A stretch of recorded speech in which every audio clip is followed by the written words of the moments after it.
मियां साहब वजीर आजम नहीं बनेंगे।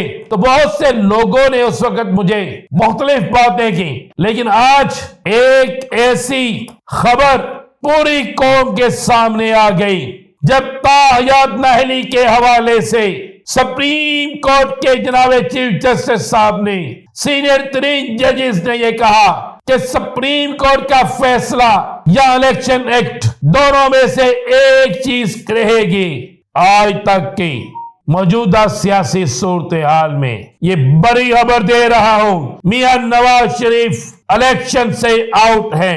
कप्तान जेल में रह के भी बड़ा कर रहा है काम, बड़ा कमाल। कप्तान ने एक नई गेम डाल दी है। वो नई गेम क्या है?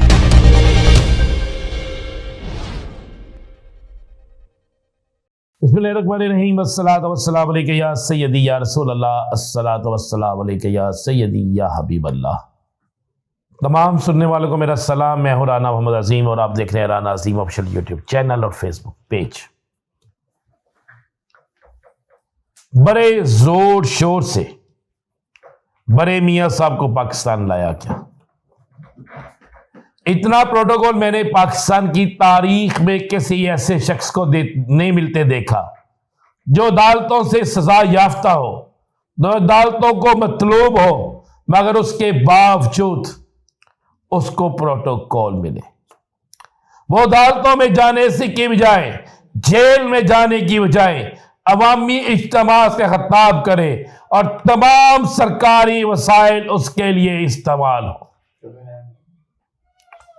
ये सारी चीजें तो चलनी थी हर सूरत में। मियां साहब को वज़ीर आज़म का लारा लप्पा जो भी आप समझ ले दिया गया।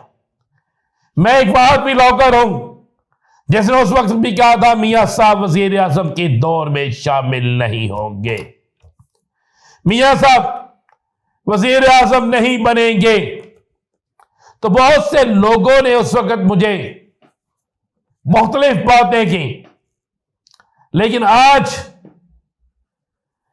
एक ऐसी खबर पूरी कौम के सामने आ गई जब ताहयात नाहली के हवाले से सुप्रीम कोर्ट के जनाब चीफ जस्टिस साहब ने, सीनियर तरीन जजेस ने यह कहा कि सुप्रीम कोर्ट का फैसला या इलेक्शन एक्ट, दोनों में से एक चीज रहेगी।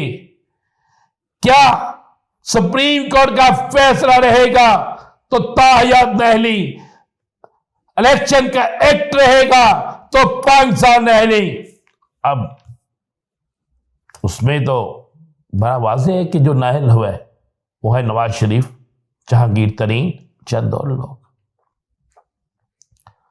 होता क्या है फिर?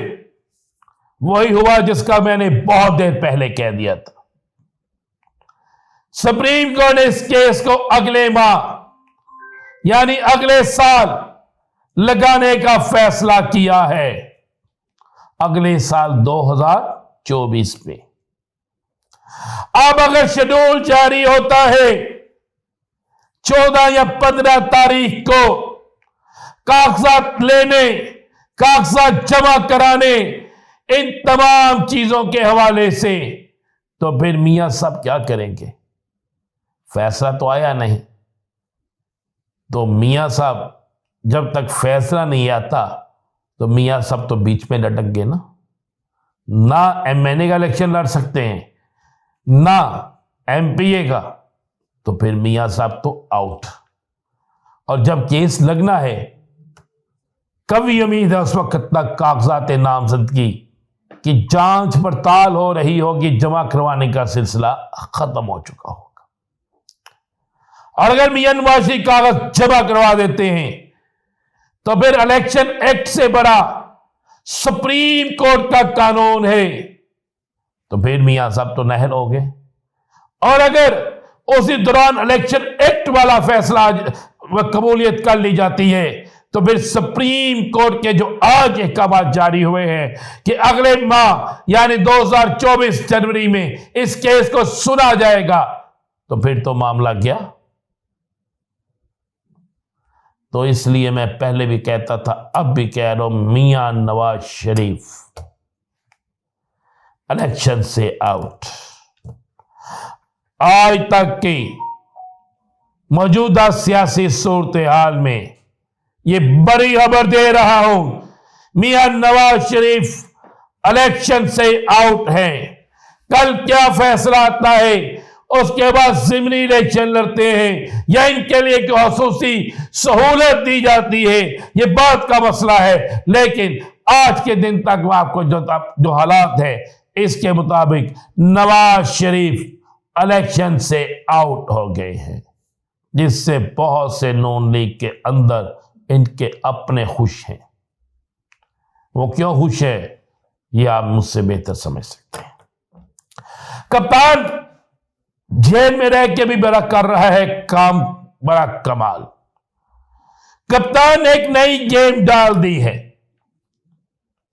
वो नई गेम क्या है मैं आपको बताऊंगा तो नहीं, लेकिन इशारों में ये बात आपको बता दूं कुछ हल्की सी। कप्तान ने एक ऐसी गेम डाल दी है कि जिसके बाद कप्तान को इलेक्शन से आउट करना इनके लिए मुमकिन नहीं रहा। कप्तान को इलेक्शन से रोकना इनके लिए मुमकिन नहीं रहा। एक नई गेम के तहत एक ऐसी पिटीशन दायर हो रही है, जिस पिटीशन के बाद इलेक्शन कमीशन हो, मुस्लिम लीग नून हो, पीपल्स पार्टी हो या कोई और सियासी जमात हो, वो इमरान खान के इलेक्शन लड़ने के रास्ते में रुकावट पैदा नहीं कर सकेंगे। बड़ी कमाल की नई गेम चली है। उस नई गेम के चंद दिनों बाद तमाम नई गेम की चीजें आपके सामने आ जाएंगी। इलेक्शन शेड्यूल तैयार हो गया है, ये आपको मैं वसूख से कह रहा हूं। ये कोई सोशल मीडिया की खबर नहीं जो एक रोज 2 रोज पहले चली, जिस पर काफी शोर मचा और कई टीवी चैनल ने भी चला दी तस्दीक के बगैर।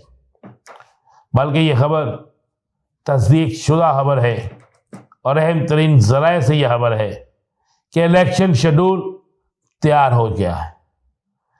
तैयार होकर फाइनल शेप के लिए फाइनल जगह पर जा चुका है और इसी हफ्ते में इलेक्शन शेड्यूल को किसी वक्त भी किसी दिन भी अनाउंस कर दिया जाएगा। उससे पहले कुछ बड़े तबादले होंगे, उससे पहले कुछ बड़े चेहरे आउट होंगे ब्यूरोक्रेसी के, और फिर इलेक्शन शेड्यूल आएगा। इलेक्शन शेड्यूल के आते ही 144 का भी खात्मा हो जाएगा और फिर आपको सियासी मैदान में तमाम सियासी पहलवान खारे में नजर आएंगे। कौन पहलवान जीतेगा आप भी जानते हैं, मैं भी जानता हूं। इंतजार कीजिए, दंगल के जीतने का इजाजत दीजिए। अल्लाह हाफिज।